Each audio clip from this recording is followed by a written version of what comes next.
On your screens, Secretary DOS and Chairman. PS4 activation completed. अब आप सभी दर्शकों के सामने प्रस्तुत है एक संक्षिप्त PSLV-C58 का integration video.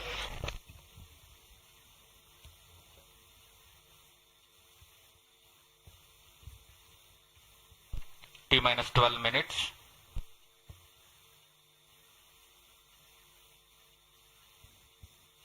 Now we bring to you an integration video of how the rocket has been assembled at the Satish Dhawan Space Center.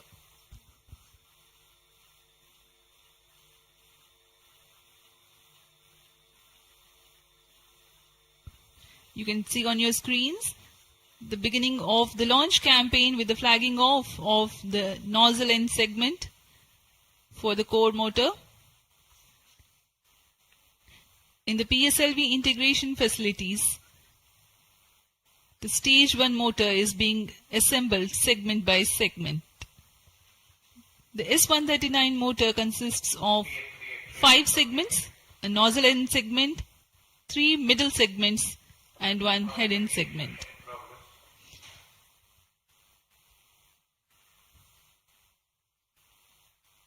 Two middle segments had been assembled, and this is the head end segment, and here's the igniter.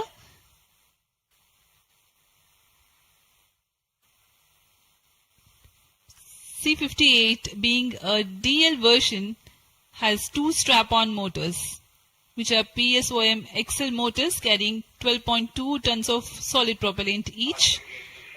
This is being brought to the PSLV integration facilities where it is tilted and integrated with the core motor. These are the 2 strap-ons.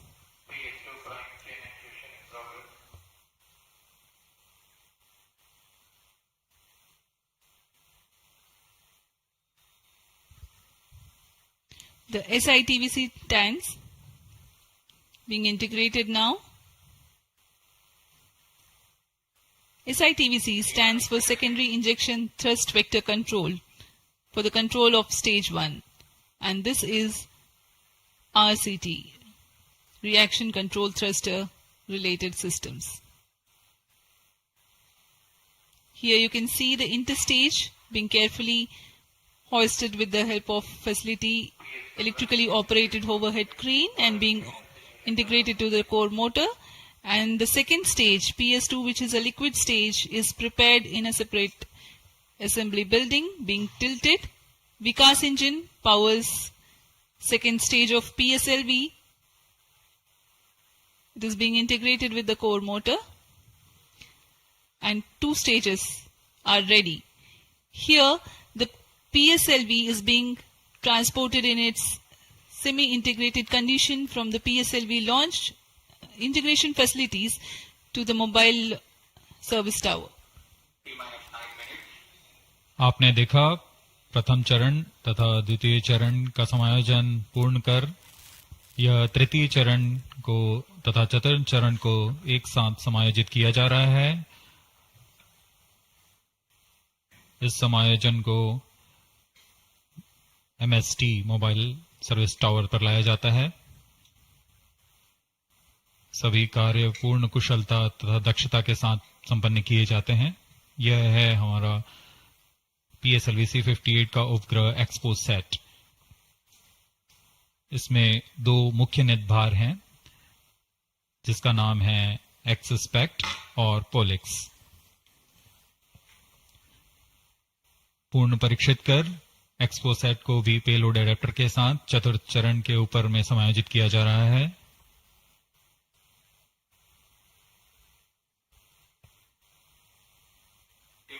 इसके साथ ही poem के लिए 10 नितभारों को चतुर्थ चरण के साथ समायोजित कर दिया गया।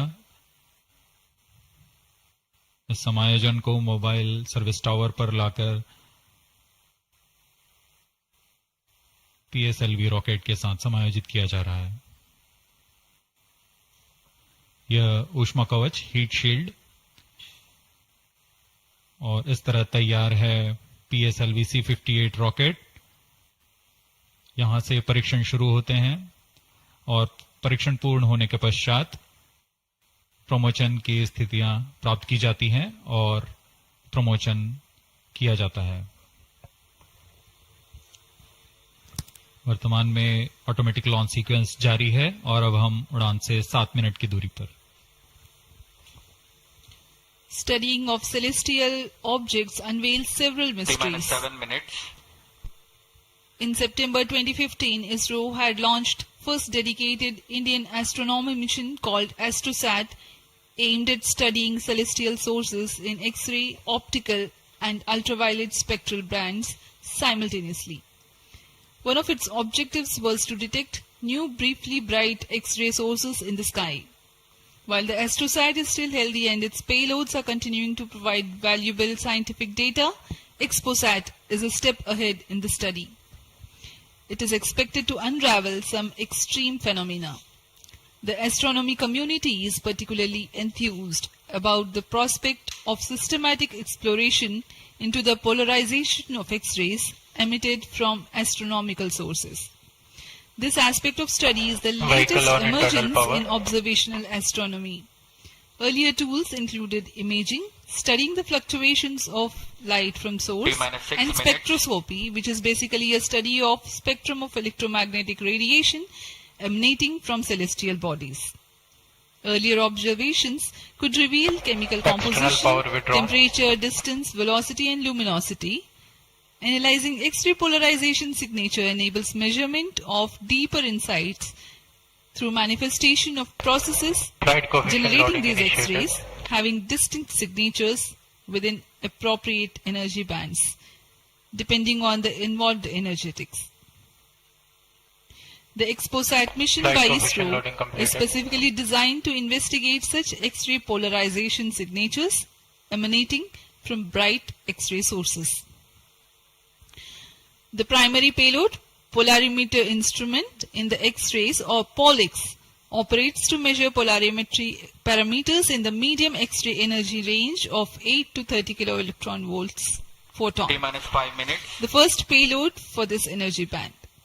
Its collimator plays a crucial role to ensure that only one bright source is within the field of view for most observations.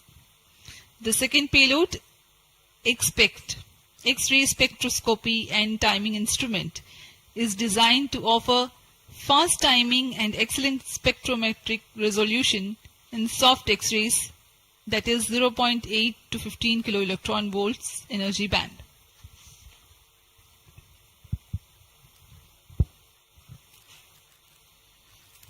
अब हम उड़ान से 4 मिनट 22 सेकंड की दूरी पर। आइए अब आपको इस उड़ान के घटनाक्रम से संक्षिप्त में परिचय देते हैं। सर्वप्रथम reaction control thrusters T-3 seconds पर प्रज्वलित किए जाएंगे। उसके बाद T0 पर कोर बूस्टर प्रज्वलित होगा और इसके 400 मिलीसेकंड के पश्चात सॉलिड स्ट्रैप-ऑन बूस्टर्स को प्रज्वलित किए जाएंगे। इस समय यान का उत्थापन होगा।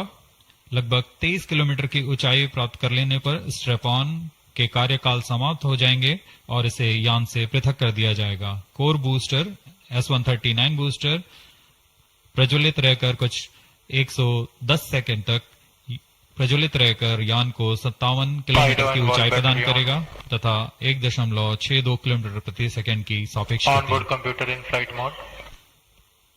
प्रथम चरण के कार्यकाल के पश्चात द्वितीय चरण को प्रज्वलित किया जाएगा और प्रथम चरण को यान से पृथक कर दिया जाएगा।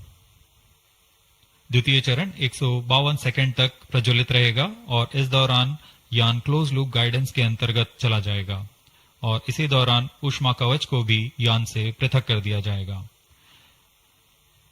PS2 द्वितीय चरण के कार्यकाल के पश्चात इसे पृथक कर दिया जाएगा और इसके पृथकन के 1 सेकंड के पश्चात ही तृतीय चरण, जो कि उच्च निष्पादन वाला HPS3 चरण है, ठोस नोदक पर आधारित चरण, इसका प्रज्वलन शुरू हो जाएगा। तृतीय चरण का प्रज्वलन काल 123 सेकंड का होगा और इस समय यान 206.8 किलोमीटर की ऊंचाई तथा 7.23 किलोमीटर प्रति सेकंड की सापेक्ष गति प्राप्त कर चुका होगा। तृतीय चरण के कार्यकाल के पश्चात तृतीय चरण तथा चतुर्थ चरण सम्मिलित होकर कोस्ट फेज की शुरुआत करेंगे। इस दौरान कोई भी प्रज्वलन नहीं हो रहा होगा और यह कोस्ट फेज करीब 200 सेकेंड्स तक जारी रहेगा। इसके पश्चात तृतीय चरण को पृथक कर दिया जाएगा, लेकिन चतुर्थ चरण के प्रज्वलन से 425 सेकेंड तक यह कोस्टिंग फेज जारी रहेगा। T-2 minutes. कोस्टिंग फेज समाप्त होते ही चतुर्थ चरण का प्रज्वलन होगा और यह वह अंतिम चरण है जो XPoSat उपग्रह को निर्धारित कक्षा पर लेकर जाएगा और उद्दिष्ट कक्षा में अंतक्षेपित करेगा। We are very close to the launch and let me quickly run you through the flight events. About the nominal flight timelines for the PSLV-C58 XPoSat mission. At T0, which is scheduled at 9 hours 10 minutes, the first stage PS1 ignites and followed by the ignition of the two strap-on motors 400 milliseconds later. The strap-ons continue to burn for 70 seconds, after which they are separated from the ongoing launch vehicle. The PS1 stage, that is the core S139, separates 109 seconds into the flight. By this time, the launch vehicle would have gained an altitude of 57 kilometers and acquired a relative velocity of 1.6 kilometers per second. Seconds. All sub sound. The stage -50 2 seconds. ignites All sequence after sound. PS1, continues to burn for 152 -45 seconds. Operational time for PS3 is -40 124 seconds. VHPP open. PS4 will operate for 247 seconds. Then the injection parameters will be -30 achieved. seconds. Real-time programs activated. -25 seconds. VSPP opened. -20 seconds. -15 seconds. Promotion से 15 second की दूरी पर 10, 9, 8, 7, 6, 5, 4, 3, 2, 1, 0. Lift Plus off 5 normal. Bright morning of the New Year's Day made brighter by a majestic liftoff. PSLV-C58 carrying India's X-ray Polarimeter Satellite towards its destination. Due to tracking. जी हाँ, इस वर्ष का प्रथम promotion Plus 20 seconds. Sriharikota के प्रथम promotion मंच से PSLV-C58 का हमने सफलतापूर्ण उत्थापन देखा और यह अपनी उद्दिष्ट कक्षा की ओर निरंतर बढ़ता हुआ। प्रथम चरण का निष्पादन पूरी तरह सामान्य। Nominal thrusting by PS1 stage. Nominal burn time for the strap-ons is 70 seconds and the core motor for 109 seconds. इस समय यान अपने अधिकतम गतिक दाब से गुजरता हुआ। प्रथम चरण का कुल प्रज्वलन काल 110 सेकंड का होगा। तत्पश्चात इसे यान से पृथक कर दिया जाएगा। Sharp tracking station currently tracking the flight. Ground lid strap-on separated. दोनों स्ट्रेपॉन्स को यान से पृथक कर दिया गया है तथा कोर बूस्टर अभी भी प्रज्वलित है। Presently the core S139 motor alone thrusting. The strap-ons have been separated. Normal. This stage will carry the rocket to 57 kilometers altitude and add 1.6 kilometers per second as a relative velocity. इस घटनाक्रम पे अगला है प्रथम चरण का पृथकन तथा द्वितीय चरण का प्रज्वलन। First stage separated. Second stage engine started. Closed loop guidance initiated. जी हाँ, इसकी पुष्टि हो चुकी है। प्रथम चरण को सफलतापूर्वक यान से पृथक किया गया है और द्वितीय चरण का प्रज्वलन शुरू हो चुका है। There is a confirmation from the Range Operations Director that the second stage has commenced its operation. Second stage performance normal. And as the altitude right now is almost at the verge of the dense atmosphere, closed loop guidance has been initiated. The next flight event is eagerly awaited. The next flight event is payload fairing separation.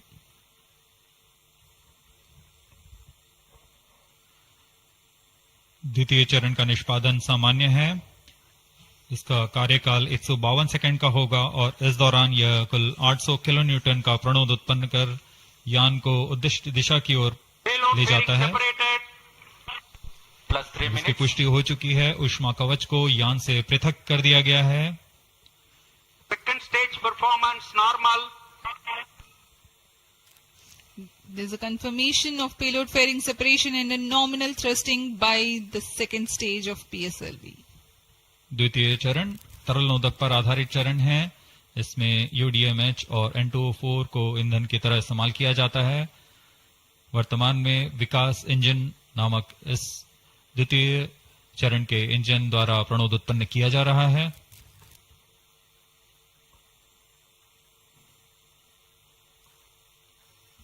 By the time PS2 completes its operation, the altitude of the launch vehicle will be 161 kilometers and relative velocity of 4.5 kilometers per second.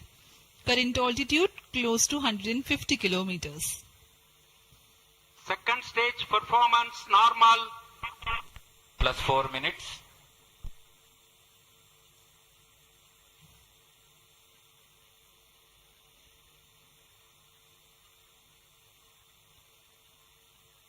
यान पूरी तरह अपेक्षित पथ का अनुकरण करता हुआ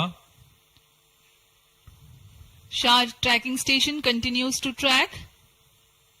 Second stage separated. Third stage ignited.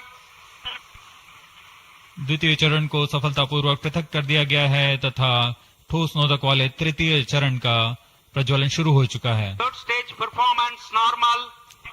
The performance of third stage is reported to be nominal. The PS3 stage based on this HTPB based solid propellant.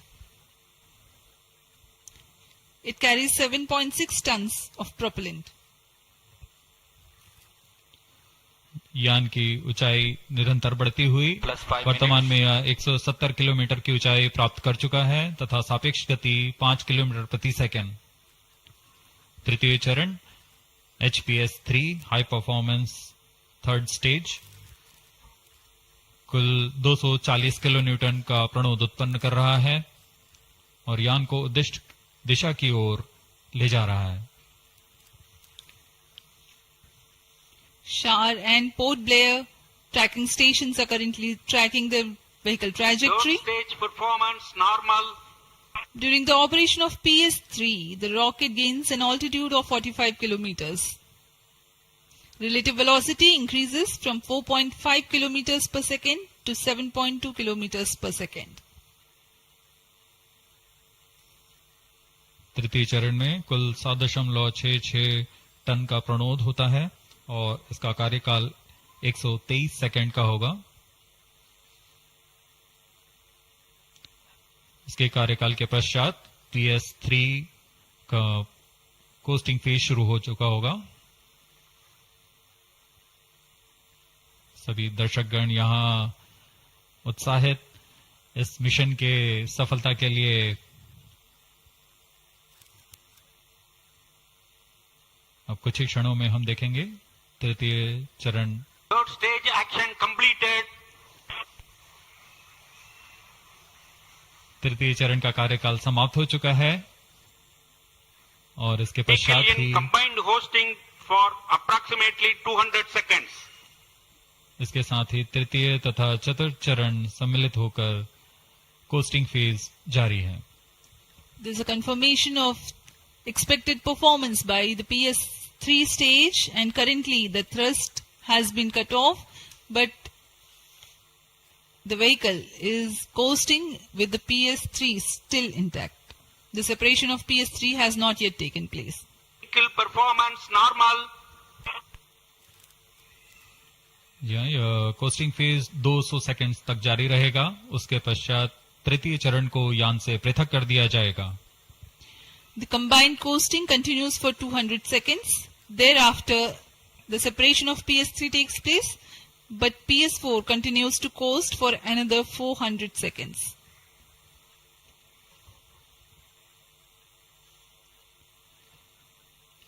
During the coasting phase of flight, the relative velocity reduces from 7.2 kilometers per second to 6.7 kilometers per second, and as a result, close to 400 kilometers increase will be observed in the altitude. XPoSat विभिन्न खगोलीय विकिरण उत्सर्जन स्रोतों जैसे black hole, neutron तारे, सक्रिय आकाशगंगा, नाभिक, पल्सर पवन, निहारिका आदि से उत्सर्जित उत्पन्न जटिल प्रक्रियाओं द्वारा होता है और इसे समझना खगोलविदों के लिए भी एक चुनौती बना हुआ है। एक्सरे पोलैरिमीटर हमारी समझ में दो और आयाम जोड़ेंगे। यह है ध्रुवीकरण की मात्रा तथा ध्रुवीकरण का कोण, और इस तरह यह खगोलीय स्रोतों से उत्सर्जन प्रक्रियाओं को समझने में उत्कृष्ट निदान उपकरण साबित होंगे। एक्सपोसेट द्वारा भारतीय विज्ञान समुदाय की राह पर यह एक प्रमुख अनुसंधान की दिशा है। एक्सपोसेट में दो मुख्य वैज्ञानिक निदभार हैं जिनका नाम है पॉलिक्स और एक्सस्पेक्ट। इस उपग्रह का कुल भार 469 केजी है।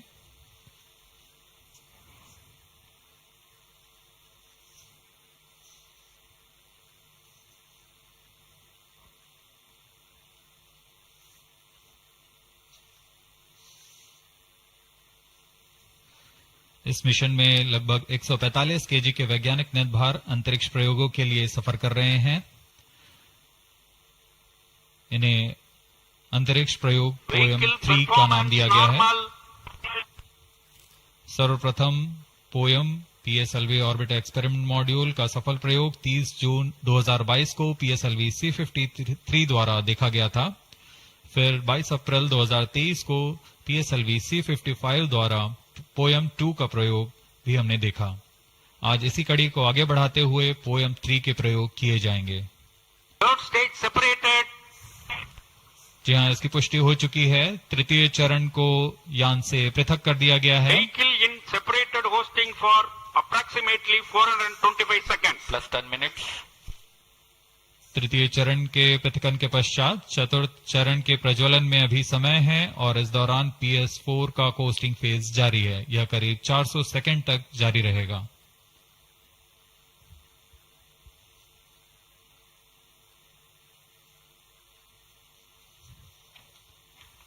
The PS4 is currently not operational, though it is in the coasting phase, which will continue for 425 seconds in all.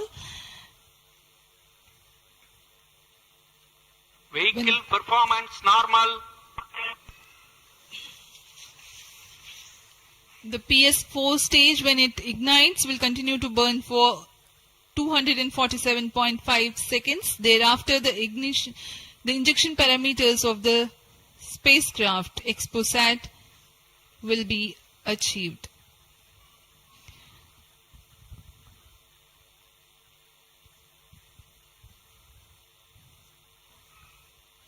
After injection of the primary satellite, PS4 has yet another milestone to accomplish. It lowers to an orbit of 350 kilometers. After XPoSat injection, this orbit will be at 9.6 degrees inclination, which is achieved through 2 restarts. These maneuvers are expected to take 83 minutes from the XPoSat injection. Once in the new orbit, PS4 will be subjected to passivation by venting remnant propellants and depressurizing the stage tanks. Thereafter, the control of stage is transferred to POEM avionics. Vehicle performance normal. There are 10 payloads in POEM, 7 of which are finalized through in space. Speaking about the payloads that Plus 12 minutes. POEM carries, Radiation Shielding Experiments Module RSEM is designed by a firm called Take Me to Space for evaluation of effectiveness of tantalum coating. The second payload, Women Engineered Satellite or VSAT for solar irradiance and UV index from LBS Institute of Technology for Women. Third payload is an amateur radio satellite, BeliefSat-O from KJ Somaya Institute of Technology. Fourth payload is again a CubeSat called Green Impulse Transmitter from Inspacity Space Labs Private Limited. LEAP TD from Dhruva Space Private Limited to demonstrate subsystems for microsatellite. 2 payloads are there from Pelatrix Aerospace Private Limited, which are named Rudra 0.3 HPGP and Arca 200. 3 more payloads are from ISRO. The one from Physical Research Laboratory is called the Dust Experiment. 2 more from Vikram Sarabhai Space Center. One will be called as Fuel Cell Power System, and the other is Silicon-based High Energy Cells. These are the payloads from ISRO. जहां भारत में सभी नववर्ष के स्वागत के लिए जश्न और मनोरंजन में लगे हुए थे, वहीं इसरो के वैज्ञानिक PSLV-C58 प्रमोशन की तैयारियों में जुटे हुए थे। इनकी गतिविधियों को अंतिम रूप देने में लगे हुए थे। सफल मिशन के ध्येय से सराबोर इसरो के वैज्ञानिक इस वर्ष का आरंभ खगोलीय समझ को और बढ़ाने के उद्देश्य से PSLV-C58 के प्रमोशन में कार्यरत हैं।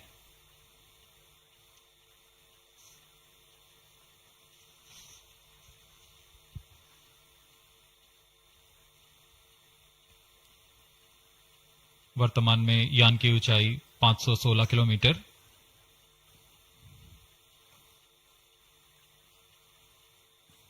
एक्सपोसैट की अंतक्षेपण की कक्षा 650 किलोमीटर के करीब होगी।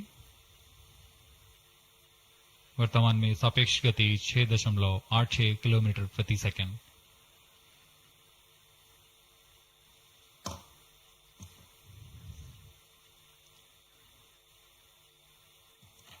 इस उपग्रह एक्सपोसैट के 2 मुख्य नितभार हैं।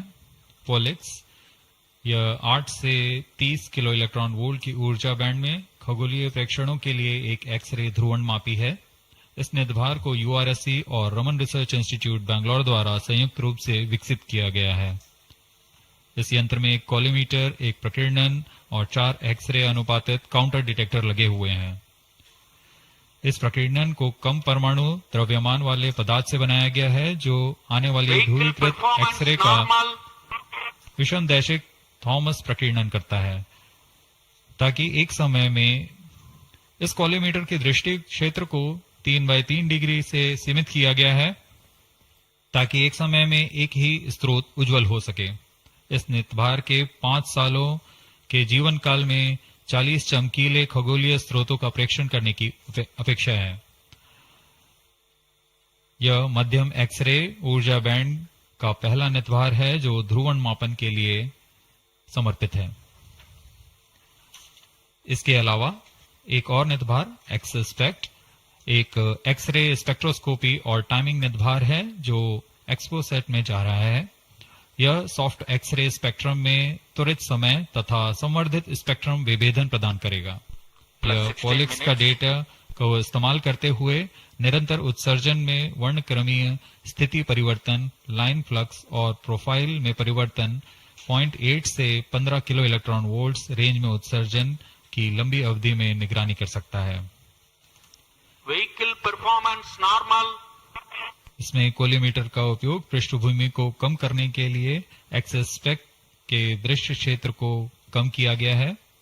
एक्सस्पेक्ट विभिन्न स्रोतों जैसे एक्सरे, पल्सर, ब्लैक होल, लो मैग्नेटिक फील्ड, न्यूट्रॉन स्टार और मैग्नेटार्स आदि खगोलीय स्रोतों का निरीक्षण कर सकेगा।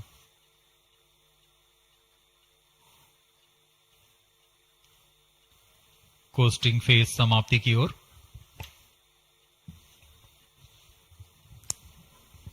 Stage engine started.